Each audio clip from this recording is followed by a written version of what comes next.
दंडोत प्रणाम मंडळी. मी पुरुषोत्तम सदाशिव अनुसया साळुंखे. महानुभाव पंथाच्या या महानुभाव दर्शन यूट्यूब चॅनलवरती तुमचं सगळ्यांचं मनपूर्वक स्वागत. मंदिर यात्रा या सिरीजमध्ये आपण आत्तापर्यंत नेरूळ, उल्हासनगर, पनवेल, कांजूरमार्ग, घाटकोपर, वडाळा, मानखुर्द येथील श्रीकृष्ण मंदिराचं दर्शन घेतलं आणि त्या व्हिडिओला तुम्ही दिलेल्या प्रेमाबद्दल आणि प्रतिसादाबद्दल मी तुमचा खूप खूप आभारी आहे. सर्वप्रथम तुम्हा सर्वांना माझा दंडवत प्रणाम. तर मंडळी, आज आपण पाहणार आहोत मुंबईसारख्या गजबजलेल्या वातावरणात एक वसलेलं महानुभाव पंथाचं आध्यात्मिक स्थळ. या शहरात प्रत्येकजण स्वप्न पूर्ण करण्यासाठी आयुष्याची धावपळ करत असतो, पण या सगळ्या धावपळीमध्ये एक गोष्ट मागे राहते, ती म्हणजे स्वतःच्या मनाची शांती. त्यासाठी आज आपण दादर येथील श्री गीता पाठशाळा या आध्यात्मिक स्थानाचे महत्त्व आणि दर्शन आज आपण पाहणार आहोत. तर मंडळी, वेळ न लावता व्हिडिओला सुरुवात करूया. दादर म्हणजे मुंबईच्या मध्यवर्ती भागातील एक गजबजलेलं ठिकाण. देशाच्या कानाकोपऱ्यातून तुम्ही बस, विमान किंवा रेल्वेने सहज इथे येऊ शकता.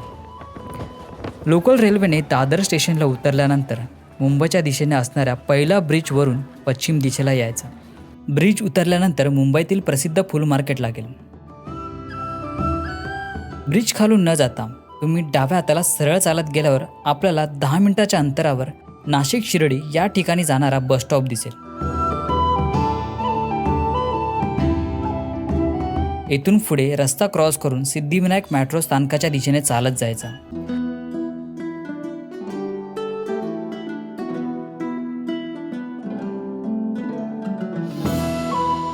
पाच मिनिटं चालल्यानंतर तुमच्या डाव्या हाताला शारदाश्रम हे विद्यामंदिर दिसेल. शाळेच्या अगदी बाजूलाच श्री साई शारदा सोसायटी इमारत आहे. शाळेच्या बाजूला लागूनच असलेल्या या इमारतीच्या बी विंग गेटमधून आत गेल्यावर आपल्याला समोर दिसतं श्री गीता पाठशाळा.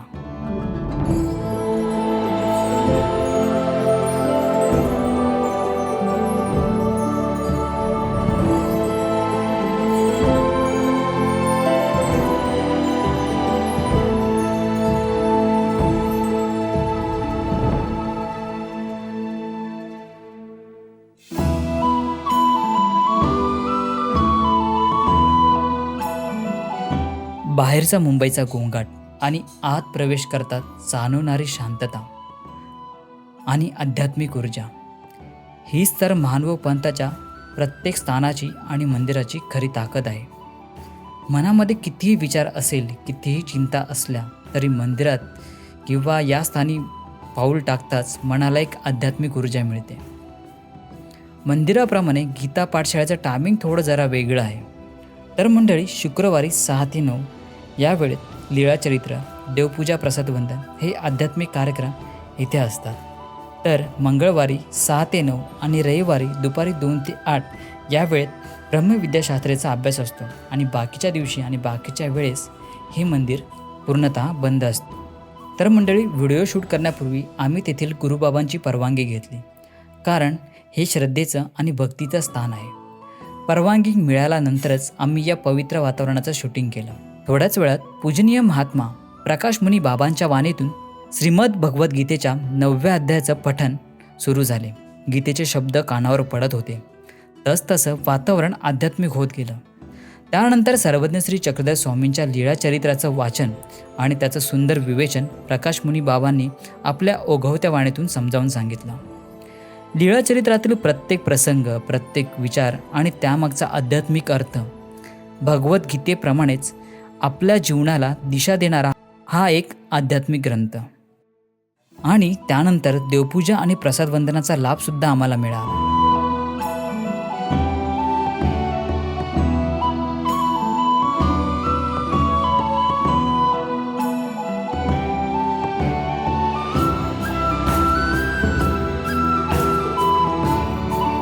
मुंबई गीता पाठशाळा ही मुंबईपुरती मर्यादित नसून महानुभाव पंथाच्या विविध ठिकाणी होणाऱ्या कार्यक्रमात त्यांचा मोठा हातभार असतो. ते कसं, हे आपण महंत श्री वाघोदेकर बाबा महानुभाव यांच्या वाणीतून आपण ऐकणार आहोत.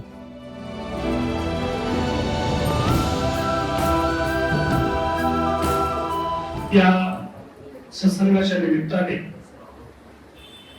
आज या ठिकाणी उपस्थित असलेले सर्वच माझे गुरुबंधू साधक आणि आपल्या पाठशाळेचे प्रबोधक रणवीर सध्या प्रकाश मिळाला आणि ज्यांच्या निमित्ताने या ठिकाणी मी आज आलो त्याच्या पाठीमागे एक असलेलं ऋणानुबंध आणि आपल्या पाठशाळेने आतापर्यंत शिवेच्या माध्यमातून धर्म प्रचाराच्या माध्यमातून अनेक आपला एक वेगळा ठसा उमटवून आतापर्यंत धर्माची सेवा परमार्थाचा व्यापार आपला म्हणून केलेला असल्यामुळे की आजही त्या काही सेवेचा केलेलं जे काही कार्य आहे ते मनामध्ये आजही तसं पाहिजे तसं आठवत राहतं की आपल्या सर्वांना आठवत असेल 25-26 डिसेंबर 1996 आमच्या दोघांची जे काही गुरुवारी आहेत आदरणीय श्रद्धेय कैवल्यवासी गुरुवारी श्री पंचेश्वर निवासीजी बाबांनी जो काही सोहळा संपन्न केला होता त्या सोहळ्यामध्ये पाठशाळेचा एक सिंहाचा वाटा होता आणि त्या कार्यामध्ये संपूर्ण मुंबईकर पाठशाळा जी आहे त्यावेळेस भाऊ होते बाकी सर्वांचं मार्गदर्शन होतं आणि एका संपूर्ण व्यापाराची बाजू या मुंबई पाठशाळेने घेतलेली होती आणि ती एवढी व्यवस्थित त्या ठिकाणी पार पडली होती की त्या सेवेचा आजही उल्लेख केला जातो आणि तोच एक बाबांचा आपल्या सर्वांचा असलेला स्नेह आमच्या सोबत आपल्याला असलेलं सर्व प्रेम आणि म्हणून त्या कार्याची आठवण करून आज या ठिकाणी माझे ज्येष्ठ गुरुबंधू आदरणीय श्रद्धेय महंत श्री कृष्ण बाबाजी गुर्जर बाबांनी पंचपर्व सोहळा दिनांक 24 व 25 ऑक्टोबर 2026 या दिवशी या ठिकाणी पंचेश्वर या ठिकाणी आयोजित केलेला आहे. त्या निमित्ताने संध्या दीक्षावेदी बाबांचा जो आश्रम आहे श्री कृष्णबंध सेवा मठ जीर्णोद्धार 77 सहस्त्र कवच पठण 1.25 लाख पुष्पार्चन आणि सहस्त्र दीप पर्व असा हा 2 दिवसीय कार्यक्रम सोहळा त्या ठिकाणी संपन्न होणार आहे. तरी आपण सर्वांनी एक सेवेची बाजू आपण सर्वांनी घ्यावी आणि त्या सोहळ्यासाठी सर्वांनी उपस्थित राहावं याकरता या ठिकाणी सर्वांना आमंत्रित करावं. त्यासाठी बाबा या ठिकाणी आलेले आहेत आणि आपल्याकडून जी सेवेची अपेक्षा आहे ती आपण सर्वांनी पूर्ण करावी अशी सर्वांना सूचना करतो, विनंती करतो. धन्यवाद. प्रणव. मुंबईचं खऱ्या अर्थाने मानव पंथामध्ये जे नाव निघतं ते खूप मोठं आदराचं, प्रेमाचं आणि धार्मिकते म्हणून तिकडून काढ ना फोटो सगळे बंधूंनो, या गीता पाठशाळा आणि या पाठशाळेचं ज्यांनी संस्थापन केले, जे संस्थापक होते ते आदरणीय श्रद्धेय महाराष्ट्राधिकरण सातारा आश्रमाचे संचालक आदरणीय मोठे बाबा पृथ्वीराज बाबाजी आणि आमचे श्री गुरुजी कैवल्यवासी गुर्जर बाबाजी शास्त्री आणि सातारकर सर्वच परिवार आणि ज्यांच्या कुशल नेतृत्वामध्ये ही गीता पाठशाळा बाबांच्या मार्गदर्शनाने आदरणीय कैवल्यवासी भाऊ हे चालवायचे आणि भाऊच्या माध्यमातून बाबांच्या मार्गदर्शनाने खूप मोठं मानव पंथाचं कार्य या मायानगरीमध्ये इथून पाठीमागं आपण पाहिलं, अनुभवलं. त्यामध्ये आमच्या श्री गुरुजी आणि बाबांचं, भाऊंचं आणि या गीता पाठशाळेमध्ये असणारे सर्वच सदस्य तत्कालीन सर्वांचं अगदी जवळचं नातं बनले होतं, स्नेहाचं नातं बनलेलं होतं. त्या माध्यमातून सातारा दिवशी बाबांच्या म्हणण्यानुसार आणि भाऊंच्या आग्रहास्तव बाबा या ठिकाणी 1996च्या या कार्यक्रमात बाबांनी सांगितल्याप्रमाणे या ठिकाणी पोहोचले. आणि माझा हा तुमचाच कार्यक्रम आहे, हे तुमचंच कार्य आहे आणि ते कार्य आपल्या सर्वांना पार पाडायचंय अशा उदात्त हेतू ठेवून या ठिकाणी पोहोचले. त्या 1996च्याच कार्यक्रमामध्ये माझा संन्यास दीक्षांती झाला. त्यावेळी मला वाटतं 2 का 3 ट्रॅव्हल्स या ठिकाणी पाठशाळेच्या आलेल्या होत्या आणि त्यांनी सर्वांनी कार्यक्रमामध्ये आपला कार्यक्रम आपल्या घरचा म्हणून जीव ओतून आवडीने सर्वांनी त्या ठिकाणी जी साधू संत महाराष्ट्रभरातून भारतभरातून त्या ठिकाणी बाबांनी आमंत्रित केलेले होते. बाबांची साताराच्या बाबांची तब्येत त्या ठिकाणी व्यवस्थित नसताना सुद्धा बाबा त्या ठिकाणी पोहोचलेले होते. तत्कालीन परिस्थिती पंचलेश्वरची खूप वाईट होती, कुठली सुविधा नव्हती, तरी सुद्धा बाबा त्या ठिकाणी अँब्युलन्स घेऊन आले. थंडीचे दिवस होते, राहण्यासाठी आमच्याकडे एवढी जागा उपलब्ध नव्हती, तरी सुद्धा आमच्या गुरुवरचं प्रेम बाबांना त्या ठिकाणी घेऊन आलं आणि आपणा सर्वांना बाबांनी त्या ठिकाणी बोलवलं आणि या ठिकाणची सर्व मंडळी तिथं उपस्थित होऊन सर्वांनी तो कार्यक्रम अगदी चांगल्या पद्धतीने सुचारू पद्धतीने पार पडला. सर्वांनी बाबांनी एकच विनंती केली होती त्यावेळेला की गीतापाठ झालेला प्रत्येक सदस्य माझ्या कार्यक्रमामध्ये येऊन त्या ठिकाणी साधू संतांची जी काही वाढायची व्यवस्था होती ती सेवा गीता पाठशाळेने त्या ठिकाणी स्वीकारली आणि सर्व त्या ठिकाणी उपस्थित होऊन ती सेवा त्यांनी पार पडली होती.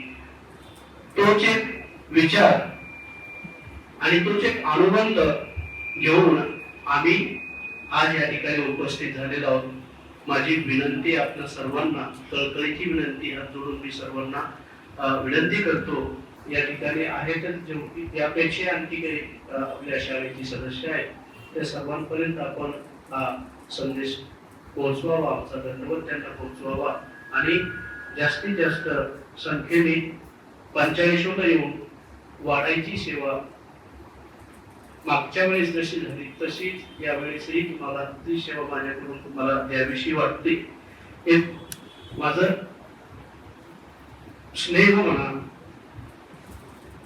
आदरणीय बाबांच्या वरती आमचं असणार श्रद्धा म्हणा या ठिकाणी मला घेऊन आलेली आहे आणि म्हणून आपल्या सर्वांना मी विनंती करेन की त्या कार्यक्रमामध्ये माझी आपल्या सर्वांना दंडवत आहे. मुंबई म्हटलं की सातारा आणि सातारा म्हटलं की मुंबई हे एक समीकरण बनून गेलेलं आहे. हे भारतभरामध्ये सर्वांना श्रुत आहे आणि ही मंडळी चारी साधनावर नितांत श्रद्धा घेणारी आहे. हे सगळ्या पंथामध्ये सर्वांना अगदी जवळून माहिती आहे आणि म्हणून अशा दृष्टिकोनातून आपल्या सर्वांकडे पाहिलं जातं. ही मोठी अभिमानाची बाब आहे. असो या ठिकाणी मी आपल्या सर्वांना धन्यवाद करण्यासाठी आमंत्रित करण्यासाठी आलो. आल्यानंतर आदरणीय श्रद्धेय प्रकाश मुली आणि आपण सर्वांनी आम्हाला आदरातिथ्य करून ही धर्मसेवेची एक निमंत्रण म्हणा, दंडवत म्हणा देण्याची संधी प्राप्त करून दिल्याबद्दल आपण सर्वांचे धन्यवाद मानतो, आभार मानतो आणि आमचं दंडवत करतो.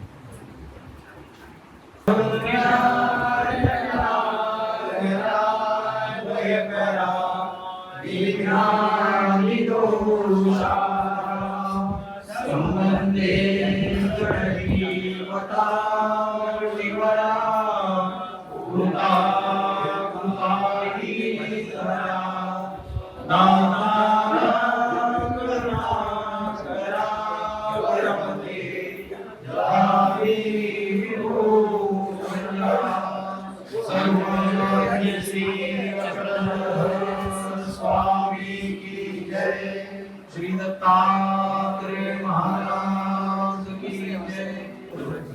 यानंतर भक्तिभावाने देवपूजेला सुरुवात झाली.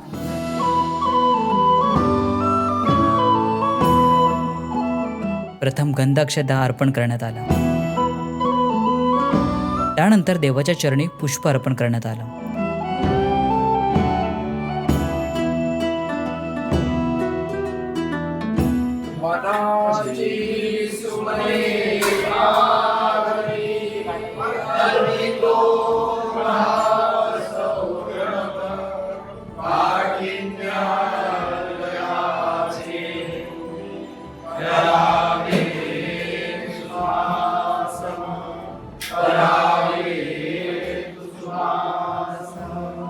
विडा अर्पण केला आणि मग सुरू झाली मंगलमय आरती.